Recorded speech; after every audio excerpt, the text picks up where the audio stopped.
Shakil digital media, হৃদয়ে মানিকগঞ্জ, চেতনায় Bangladesh. Like দিন, সাবস্ক্রাইব করুন এবং জানিয়ে দিন আপনার মূল্যবান মতামত।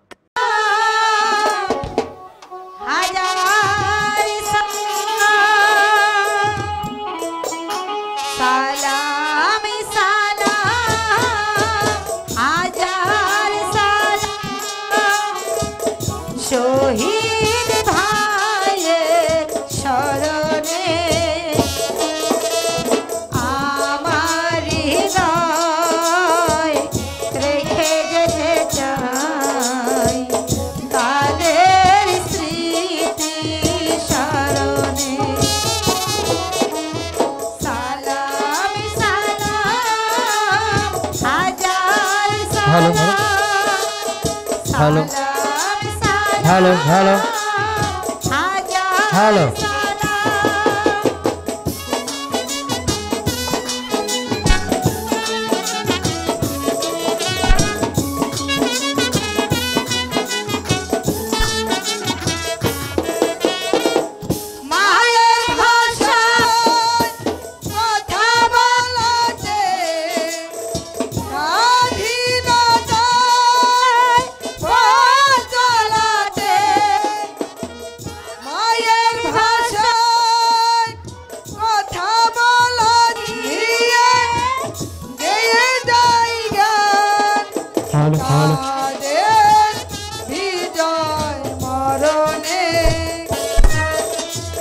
আমার হৃদয় রেখে যেতে চাই তাদের স্মৃতি স্মরণে।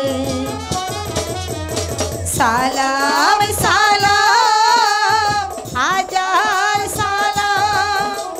সালাম সালাম হাজার সালাম।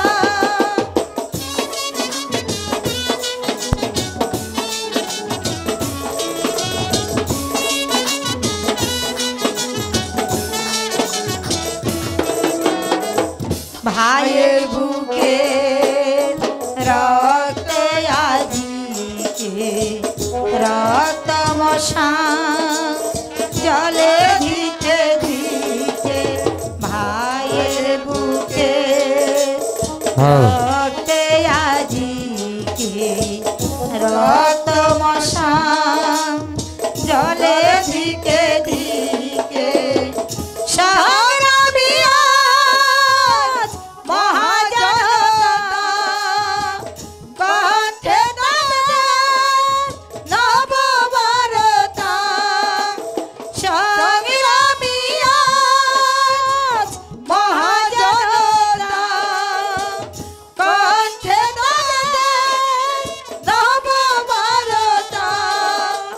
শহীদ ভাইয়ের স্মরণে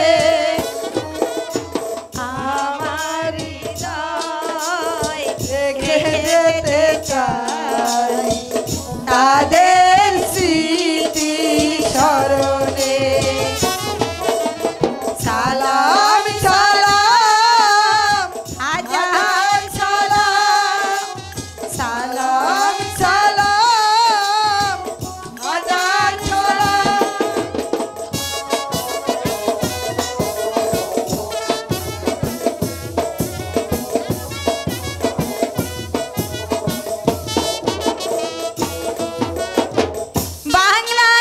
বাংলাদেশের লাখো বাঙালি জয়ের নেশায় চলে রক্ত ঢালি। বাংলাদেশের লাখো বাঙালি জয়ের নেশায় চলে রক্ত ঢালি। আলোর দেয়ালি ঘরে ঘরে জালি ঘুচিয়ে মনের আধার কালি। আলোর দেয়ালি ঘরে ঘরে জালি ঘুচিয়ে মনের আধার কালি। শহীদ ভাইয়ের স্মরণে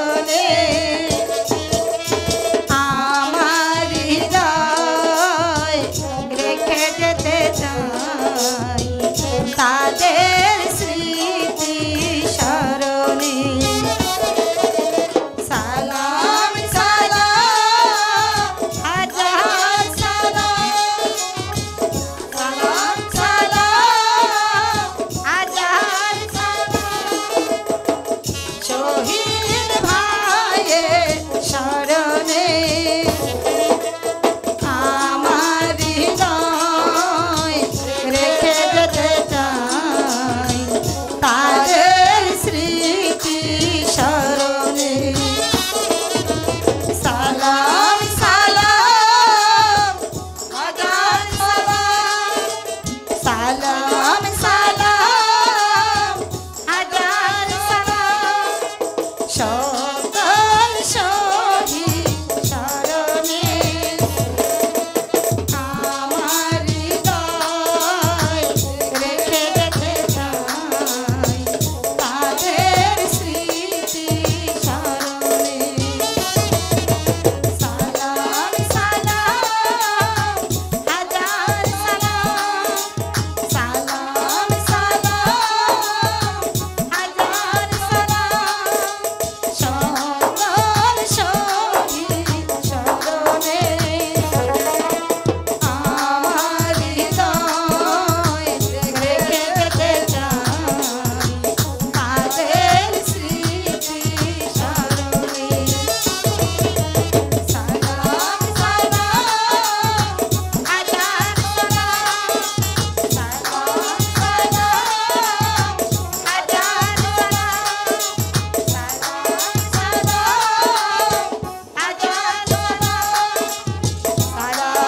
সালাম হাজার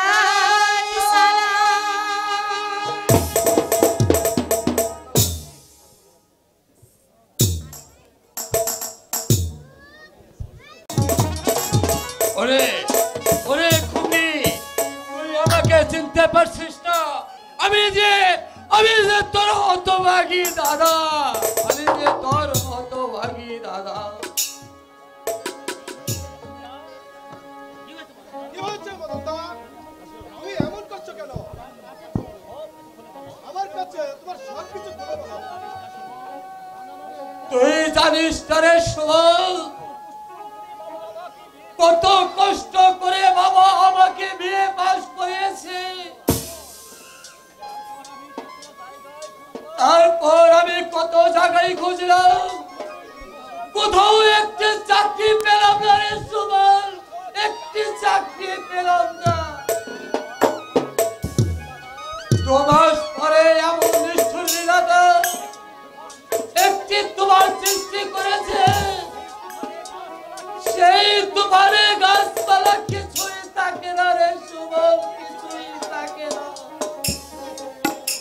তখন চেয়ে দেখি এই লিপি আমার পাশে পড়ে রয়েছে রে সুবল তখন তাকে আমি এই বুকে জড়িয়ে ধরে আমার তাপিত প্রাণ শীতল করি রে সুবল শীতল করি ওকে যে আমরা মরতে দিতে পারি না মদনদা এই ভগবানের সহজতায় ওকে যে আমাদের বাঁচিয়ে রাখতে হবে তাই হবে রে সুবল তাই হবে লিপি দেখে আমি আমাদের বাঁচিয়ে যে রাখতেই হবে আর চিকিৎসার পয়সার জন্য যদি আমার এই নগরে ভিক্ষা করতে হয় আমি তবু তাই করবো রে সুবল তবু ওকে যে আমি মরতে দিতে পারি না রে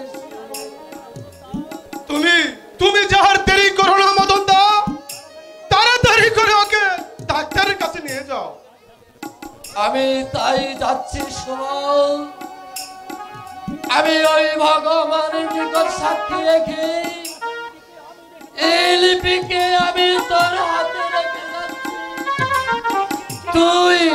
তুই ওরে দেখে রেখিস ভাই তোকে তুই ওকে দেখে রাখি, আমি আমি ডাক্তার নিয়ে আসি, ডাক্তার নিয়ে আসি, ডাক্তার নিয়ে আসি।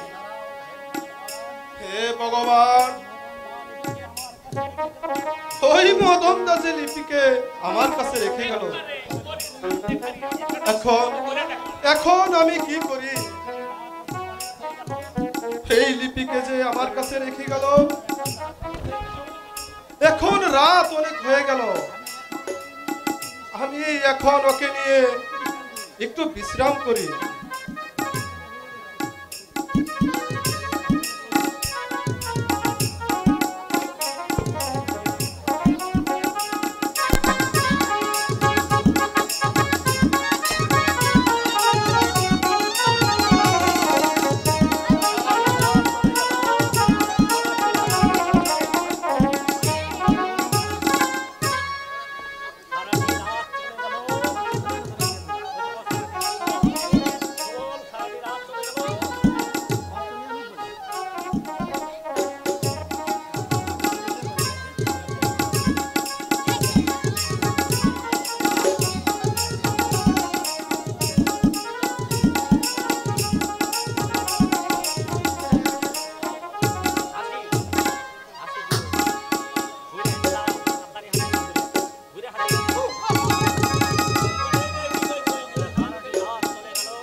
চলে গেল, মদন দাস এখনো এলো না। কই কই আমার লিপি? লিপিকে কে জানো চুরি করে নিয়ে গেল? এখন এখন আমি মদন দাসের কাছে কি জবাব দিব? আমি ঠিক আছে, আমি এই মদন দাসকে আর দেখাবো না, আর দেখাবো না, আর দেখাবো না।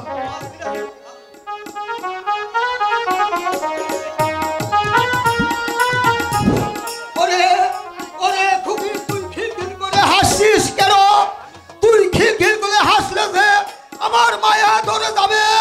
না না না না, তোকে আমি যে ডাক্তার, আমার প্রাণে যে ধর্মে কিছুই নেই, তাই তোকে আজ টুকরো টুকরো করে ওই নদীর জলে ভাসিয়ে দেব। তারপর তারপর তোর দাদা মদনকে আমি হাত করে নেব, হাত করে নেব।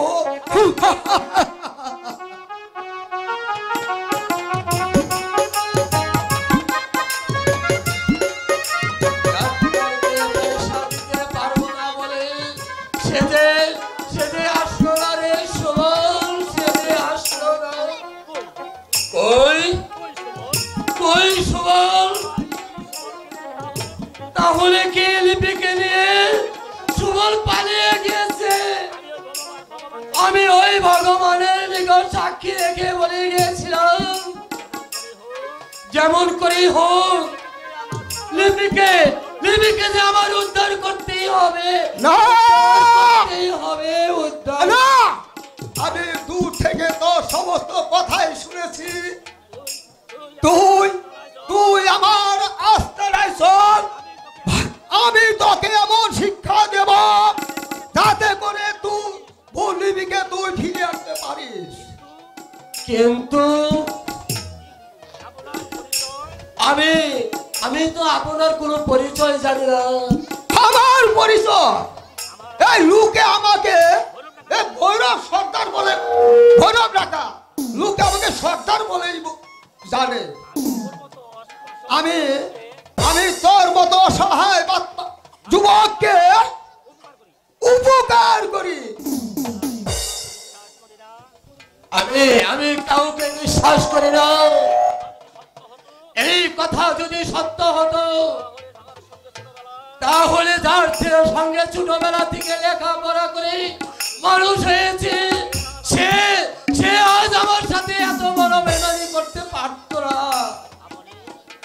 আপনি আপনি এখান হতে চলে যান, আমাকে আমাকে একটু একা থাকতে দিন, একা থাকতে দিন। শোনো যুবক, তুমি আমার সঙ্গে যদি না যাও তাহলে তোমাকে বন্দি করে নিয়ে যাবো।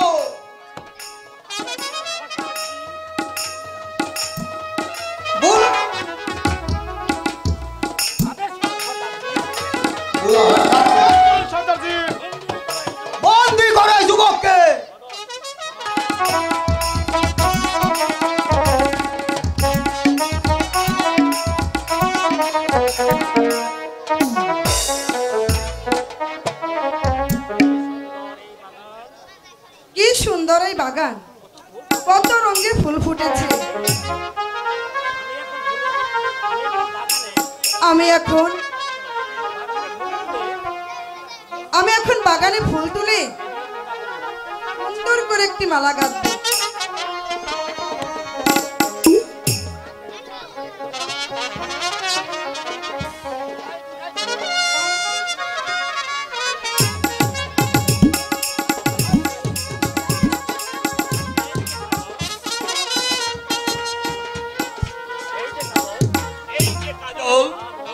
তোমার জন্য আজ আমি উন্মাদের মতো ঘুরে বেড়াচ্ছি, কোথাও কোথাও তোমার সন্ধান করতে পারছি না।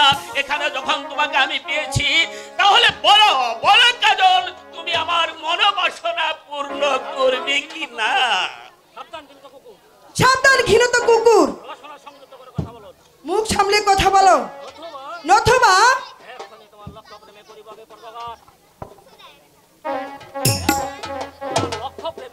তোমার লক্ষ্য প্রেমের আমি করব পদাঘাত। সামান্য একটা দুর্বলা নারী হয়ে আমার লক্ষ্য প্রেমের পরিবেশ পদাঘাত, এত বিস্পর্ধা তোমার! এবার তুমি তোমার স্পর্ধার বোধ বুঝে নাও।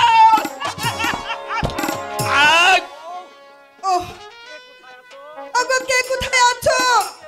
আমাকে রক্ষা করো, আমাকে রক্ষা করো। তোমাকে রক্ষা করার মতো কেউ নেই সুন্দরী। তোমাকে ওই সময় ভগবান আসলো, তোমাকে কেউ রক্ষা করতে পারবে না। বলো বলো রমণী, তুমি আমার কথায় রাজি নাও? ও ভগবান, একে তুমি আমাকে শোনালে ভগবান।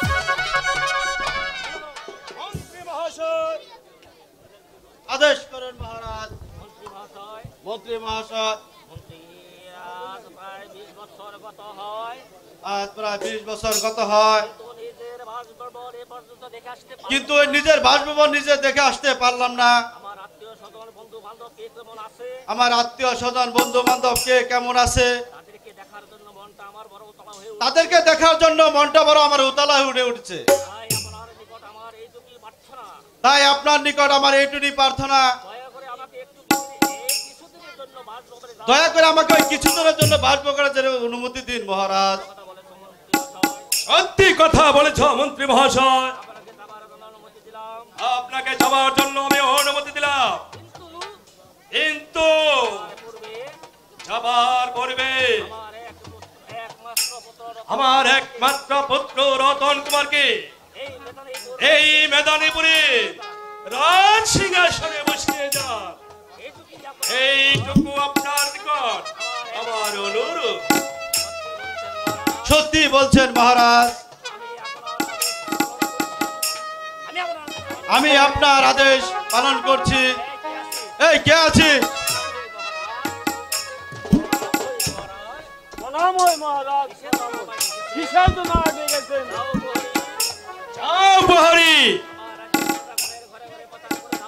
আমার রাজ্যের প্রজাগণের ঘরে ঘরে প্রচার করে দাও যে আজ হতে এই মেদিনীপুরের অধীশ্বর আমার একমাত্র পুত্র রতন কুমার।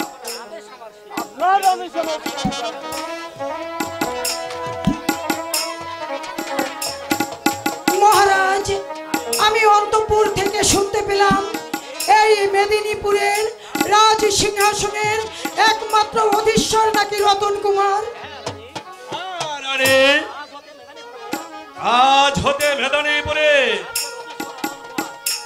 রাজ্যের অধীশ্বর একমাত্র রতন কুমার।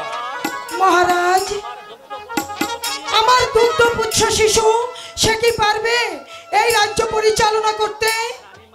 রানীমা, বলুন। সে বিষয়ে আপনার ভাবতে হবে না, সে ওই ভগবানই সর্বপ্রকারে সাহায্য করবে। পিতা, কি প্রয়োজনে ডেকেছেন মরে? বলুন খুলে, আদেশ তব করিব পালন।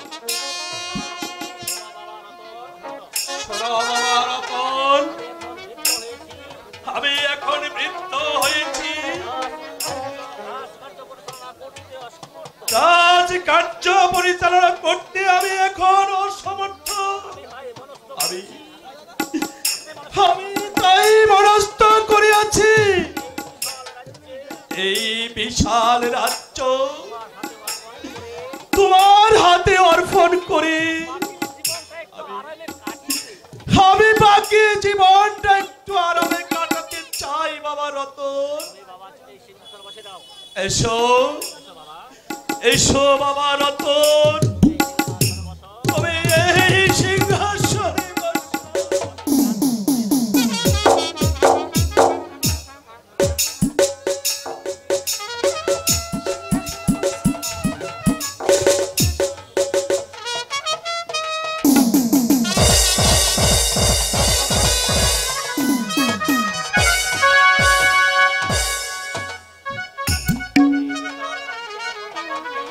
হে বিশাল রাজ্যর প্রজাগণকে আপন সন্তানের মতো দেখবে বাবা। প্রজাগণের দুঃখের ও সুখের রাজ কার্য পরিচালনা করবে বাবা। মহারাজ, এই রতন কুমারের সুখে আমরা সুখী আর দুঃখে আমরা দুঃখী। এখানে মহা কোনো চিন্তা করো না মহারাজ। এবার আমাদের অনুমতি দিন, আমরা গৃহে চলে যাই। আহা মন্ত্রী মহাশয়, আপনি ওই বাসভবন পরিদর্শন করে অচিরে ফিরে আসুন। আমি আপনাকে বিদায় দিচ্ছি। মহারাজের জয় হোক, মহারাজের জয় হোক, মহারাজের জয় হোক। চলো নারী, চলো বাবা রতন, আমরা এবার অন্তঃপুরে চলে যাই। তাই চলো রে পিতা, তাই চলো।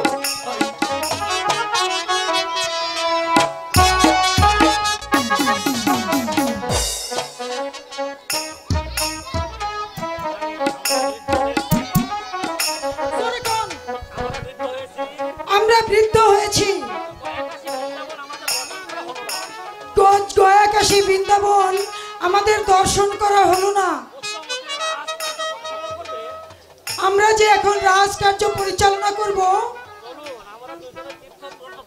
শুনুন মহারাজ, আমরা এই রাজকার্য নিয়ে আর থাকবো না। চলুন আমরা দুজনে মিলে তীর্থে চলে যাই। বলুন। আমার যে বৃন্দাবন যাওয়ার মতো ক্ষমতা নেই, কারণ আমি যখন বৃদ্ধ হয়েছি, আমি যে চলতে পারি না মহারাজ। তুমি ওই রতনকে সাথে নিয়ে গয়া কাশী যাত্রা করো, যাত্রা করো, যাত্রা করো। চলুন মা, আমরা ওই গয়া কাশী যাত্রা করি। ঠিক আছে বাবা, তাই চলো।